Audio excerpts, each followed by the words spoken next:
pas de bêtises, Dima. Ne reste pas là-bas. Viens ici. Dépêche-toi. On nous bombarde depuis 4 endroits. De là-bas, de là-bas. Moi, je vais pas plus loin.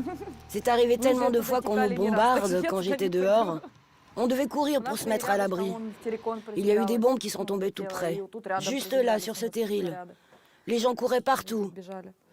Et comment vous faites pour la nourriture? On a de l'eau à l'intérieur. Et on reçoit de l'aide humanitaire.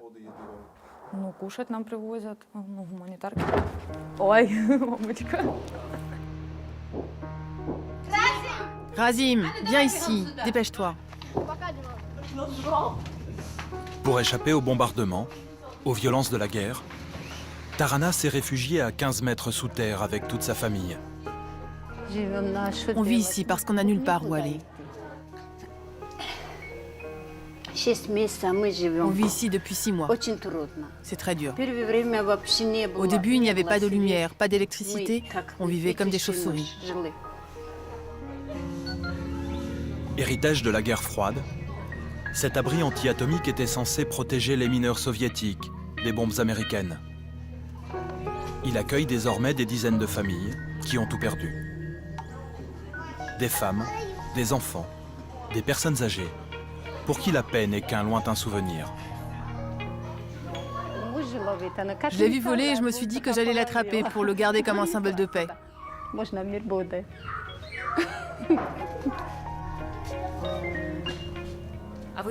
Et vous, vous croyez en la paix? Non. Et pourquoi? Comment vivre en paix avec eux quand ils prétendent protéger les gens, mais qu'en fait ils détruisent leurs maisons? Ils accusent les rebelles de tous les maux et nous traitent de terroristes. Moi, personnellement, je veux pas vivre avec les Ukrainiens. C'est plus possible. Adossée à la frontière russe, la région du Donbass n'a jamais reconnu la révolution ukrainienne, ni ses nouveaux dirigeants pro-européens. Elle a organisé ses propres élections et proclamé son indépendance. Depuis cette sécession, une guerre l'oppose à l'armée de Kiev qui essaye coûte que coûte de reconquérir son territoire perdu. En moins d'1 an, cette guerre civile a déjà fait près de 5000 morts. Devenue la capitale d'une république que personne ne reconnaît, Donetsk survit au rythme des trêves et des bombardements.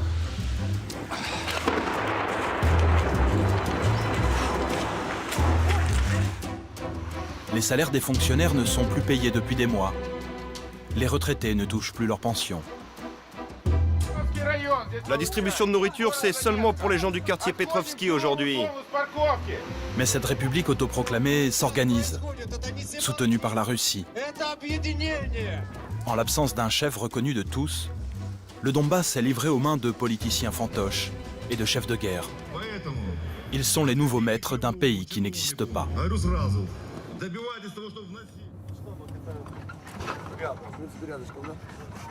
Une fois la nuit tombée, ce sont les miliciens qui tiennent les rues de Donetsk, la capitale.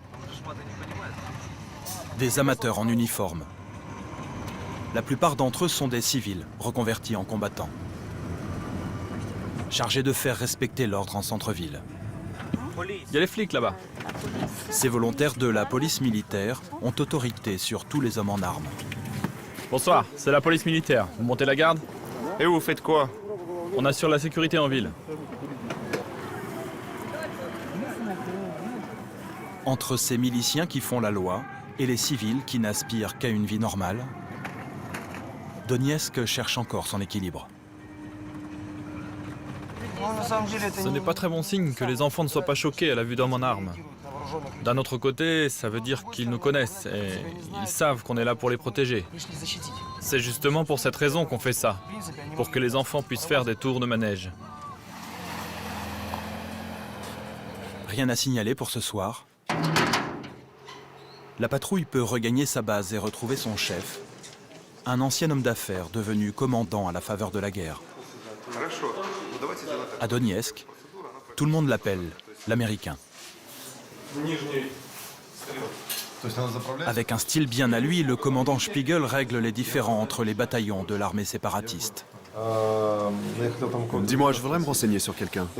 Un certain Riazan. Ça te dit quelque chose? Tu le connais? À quel bataillon il appartient? Donne-moi n'importe quelle preuve, et je vais l'arrêter.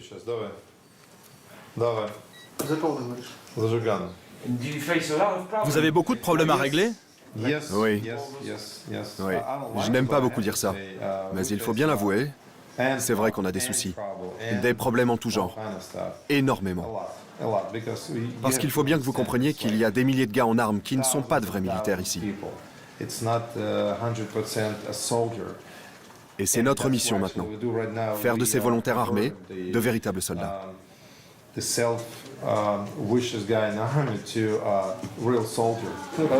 Attendez, venez voir. Je vais vous montrer un flingue russe qu'on a modifié. C'était comme ça avant. On a enlevé la crosse et on a avancé cette partie-là. Ce sont les Russes qui vous aident? Certains disent que l'armée russe est ici, mais c'est faux. C'est vrai qu'ils nous aident, on ne peut pas le cacher, mais ça n'est qu'un soutien. Et regardez ce qui se passe en Ukraine. La moitié des pays du monde aident l'Ukraine maintenant. Mais pourquoi? Hein? Pourquoi? Le commandant Spiegel est appelé en urgence. Il doit se rendre sur la ligne de front, au cœur des combats. 3 de ses hommes l'accompagnent, des combattants russes aguerris qui ne souhaitent pas être filmés. Là, on va à l'aéroport pour aller récupérer en urgence un soldat ukrainien, très gravement blessé. Apparemment, c'est la jambe. On va le récupérer et le remettre à l'armée ukrainienne. C'est ce qu'on va faire maintenant. Les soldats de l'armée ukrainienne sont encerclés à l'aéroport. Pour évacuer leurs blessés, ils doivent les confier aux séparatistes. Et pourquoi vous faites ça pour votre ennemi? Pourquoi on fait ça? Parce qu'on essaie tout simplement de sauver la vie d'un gars. Même si c'est un soldat ennemi, ça reste un être humain. Oui. On arrive au pont, là. Qu'est-ce que tu veux? Ralentis, ralentis, ralentis. On s'arrête. Baisse ta vitre. On va chercher un blessé à l'aéroport. Vous êtes pas au courant? Mais qui a donné l'ordre? Mais on est la police militaire, du con. Ah, fallait le dire. Allez, ok, on y va. Je vais où là? Tout droit, tout droit. C'est eux là, non? Ouais, ralentis un peu. Voilà les têtes de cons. Tu fais quoi, connard? Jette ta putain de caméra. Efface-moi ça.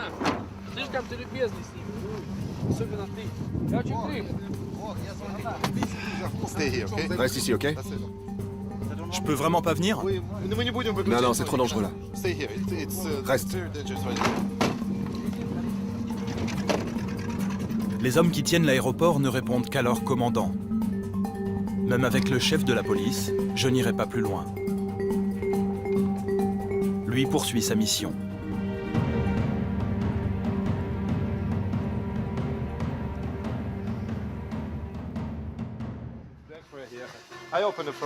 Nous nous retrouvons 2 heures plus tard au pied d'un hôtel du centre-ville.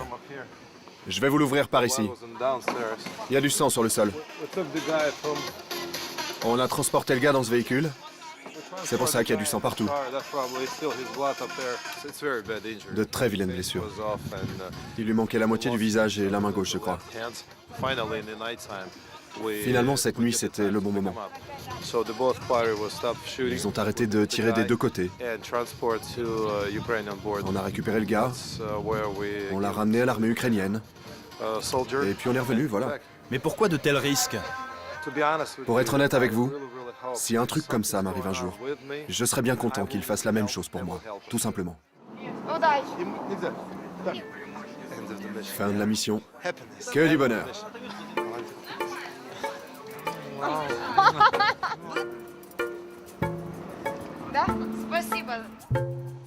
Alors que les militaires se battent aux frontières de leur nouveau territoire, les politiques tentent de l'administrer. La République s'est même dotée d'un parlement. Candidat malheureux à la présidentielle, Yuri Sivokonenko ne se déplace jamais sans escorte ni garde du corps. Depuis qu'il a été désigné député, Bonjour, comment allez-vous? Très bien, merci. c'est un homme très sollicité. Dans quelques minutes, il doit inaugurer un tournoi de volley. Donc, elle est magnifique, votre salle. On m'a demandé de faire une petite interview. Nous voilà, moi et monsieur le ministre. À deux, ça sera plus facile de se défendre.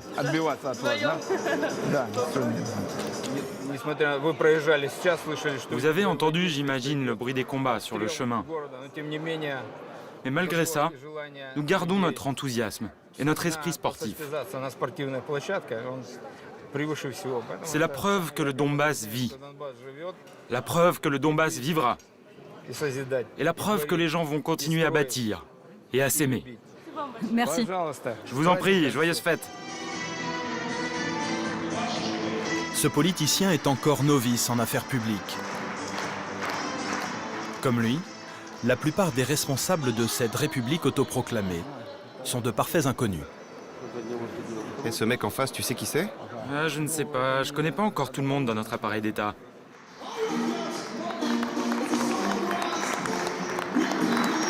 Elles sont pas mal, les filles, hein? Ah ouais.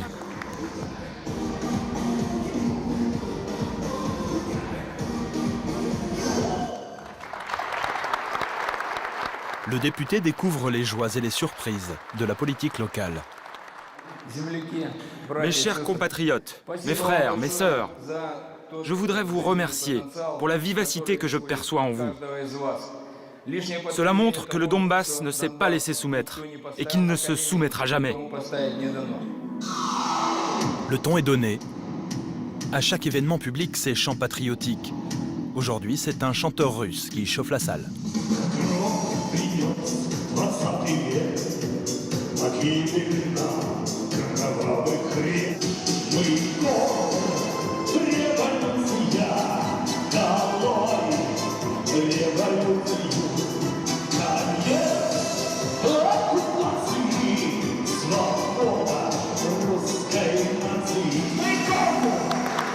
Et je vous souhaite la victoire! Responsable de la jeunesse et des sports, le député n'a pas totalement tiré un trait sur son passé. Dès que tu l'as esquivé, tu écartes son bras et tu passes à l'attaque. Comme ça. Avant la guerre, il était professeur d'arts martiaux. Il retrouve ses élèves et son tatami pour la première fois en 2 mois. Qu'est-ce que je t'ai montré? La main. La même que tu utilises pour l'esquive. Celle-là. Comme ça. Cet ancien sportif de haut niveau a aussi servi comme officier au sein des forces spéciales de la police ukrainienne. Il partage son expérience avec la jeune République. Notre philosophie dans les arts martiaux, c'est de résister à une agression. Donc, on leur enseigne comment bien se défendre. Comme ça, ils grandissent en vrais patriotes, ils sont en bonne santé, beaux, pleins d'énergie et productifs. Un instant, s'il vous plaît. Allez, tous par terre! Faites-moi une série de 20 pompes claquées. Grâce à ça, je suis prêt à assumer mes responsabilités et à accomplir les missions que les citoyens m'ont confiées. Parce que vous pensez que votre mandat est légitime? Pourquoi certains disent que c'est illégitime? C'était le vote du peuple. Nous n'avons forcé personne. Personne n'a voté sous la menace d'un fusil. Tout s'est déroulé normalement et les gens croyaient en l'avenir. Donc je ne vois pas où est le problème.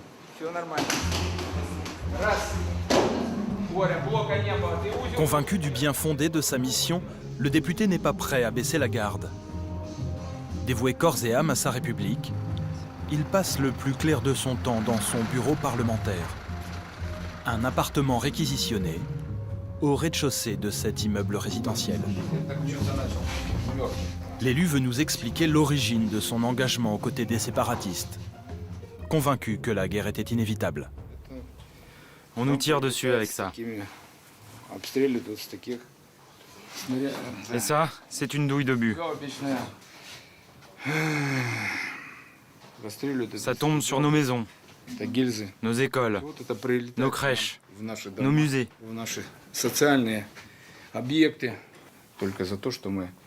On nous bombarde simplement parce qu'on a décidé de parler la langue russe. celle qu'on a parlé toute notre vie, de prier dans les églises dans lesquelles on a toujours prié, et de célébrer les fêtes auxquelles on tient depuis notre enfance. Et vous pourriez à nouveau faire partie de l'Ukraine? Rester dans une Ukraine fédérale? On l'avait proposé avant la guerre. Aujourd'hui, c'est trop tard. J'ai perdu trop d'amis. L'État ukrainien est devenu un agresseur pour moi.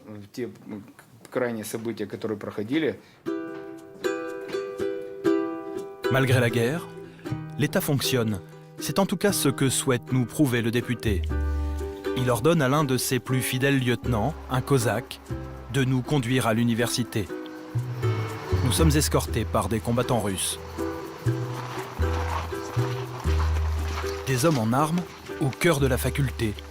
L'image ne choque personne, pas même le recteur adjoint. Que nous vaut la visite des militaires? T'inquiète pas, on est attendu. On m'a dit que les militaires étaient chez nous, alors je suis sorti pour voir qui c'était. T'as vu? J'ai ramené toute l'armée. Le recteur est un peu occupé. Je vais le prévenir de votre arrivée. En apparence, rien n'a changé à l'université de Donetsk. Les cours et les examens sont assurés. Mais depuis quelques mois, l'histoire de l'Ukraine n'est plus au programme. Toutes les disciplines sont désormais enseignées en russe. Les diplômes seraient même bientôt délivrés par Moscou. Renvoyé pour corruption avant la guerre, cet ancien professeur est l'artisan zélé de cette petite révolution culturelle. Nommé recteur à la faveur de ses amitiés politiques. T'as toujours ton flingue? Oui, je l'ai toujours dans mon tiroir. Vas-y, montre-leur.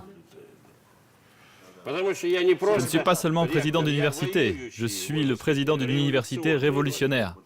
Regardez, nous avons déjà modifié le logo de l'université. Maintenant, c'est en russe. Progressivement, nous allons traduire en russe tous nos documents administratifs et nos logos. Les cadres décident de tout, comme on dit. Absolument. Le camarade Roman Yevgenievitch a raison. C'est une formule très juste. Je ne sais pas qui en est l'auteur, Staline ou peut-être même Napoléon, à moins que ce ne soit...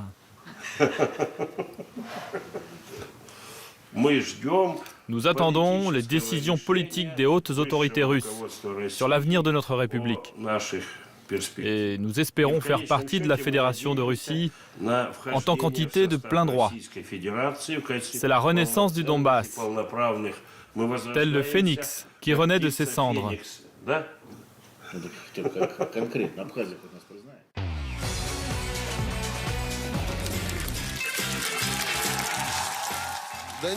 Donetsk vous salue. Bonjour, bonjour mes gaillards. Présentez-vous. Je m'appelle Alexander. C'est à vous. Alexandre, dit Sacha Dollar. Une célébrité à Donetsk. Ce rappeur chantait il y a encore un an son amour pour l'Ukraine.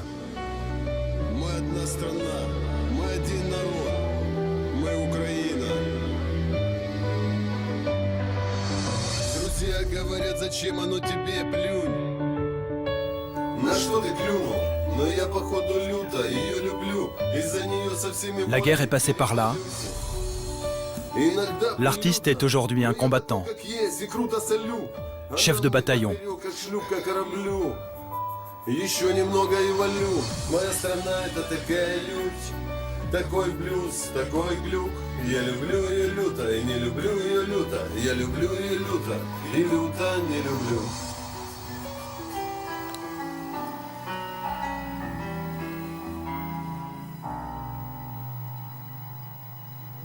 Ce morceau, on l'a enregistré juste avant la guerre. Aujourd'hui, on est bloqué.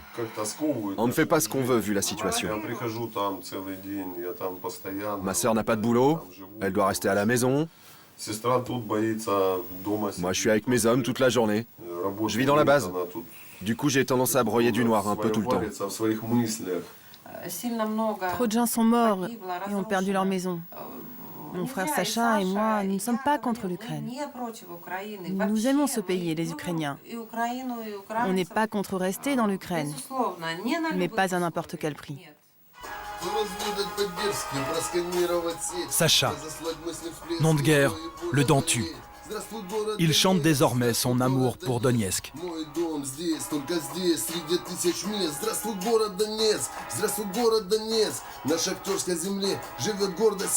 L'artiste a renoncé à une vie confortable. Salut la France! Il s'est jeté dans la guerre contre l'armée ukrainienne, aux côtés des forces séparatistes. Le temps est venu pour nous de prendre les armes, mais seulement pour défendre nos familles qui se font tirer dessus. Tiens, il y a une bombe qui est tombée juste là. C'est le quartier le plus peuplé de la ville.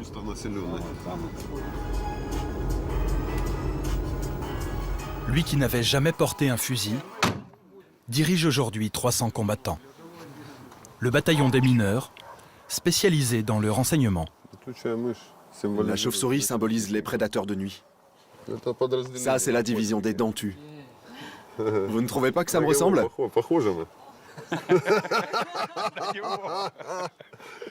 Mais vous faites quoi concrètement?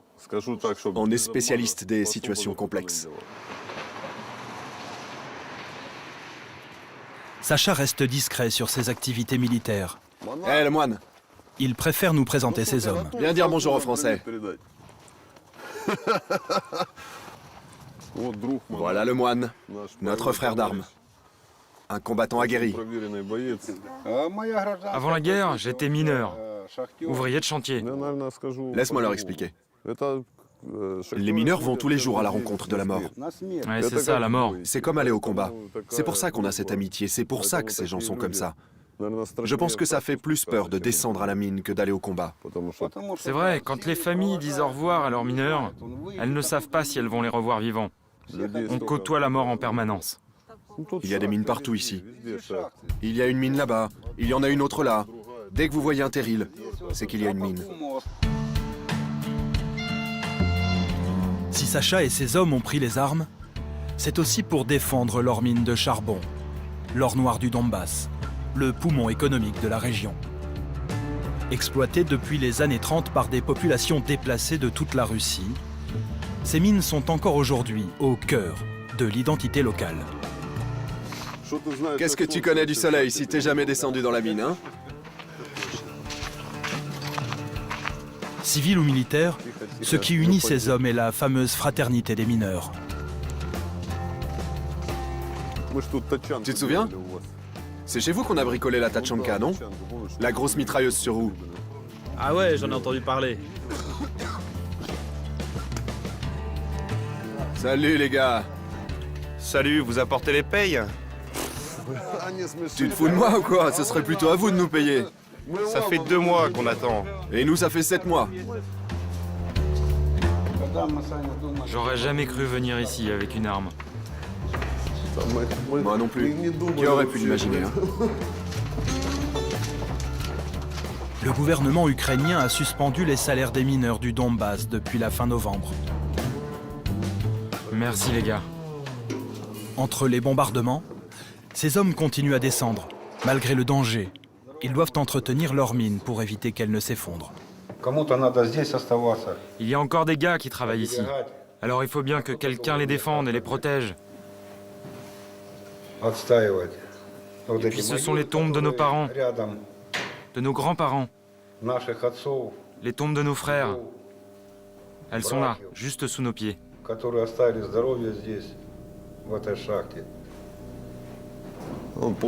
C'est la nostalgie qui le fait pleurer. Oui, c'est vrai, j'ai le cœur en peine. Malgré la peine, malgré les sacrifices, ces hommes ne sont pas prêts à déposer les armes.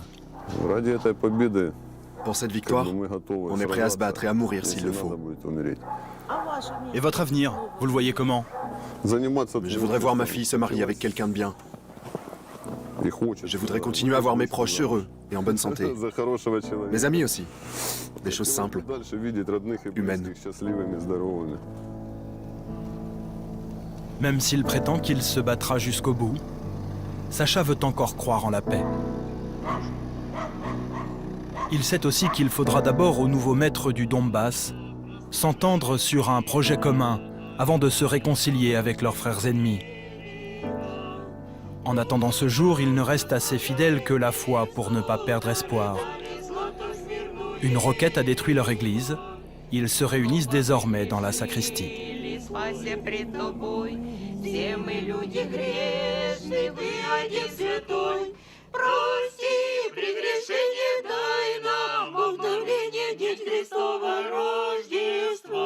La beauté de leur chant, la ferveur de leurs prières n'y peuvent rien.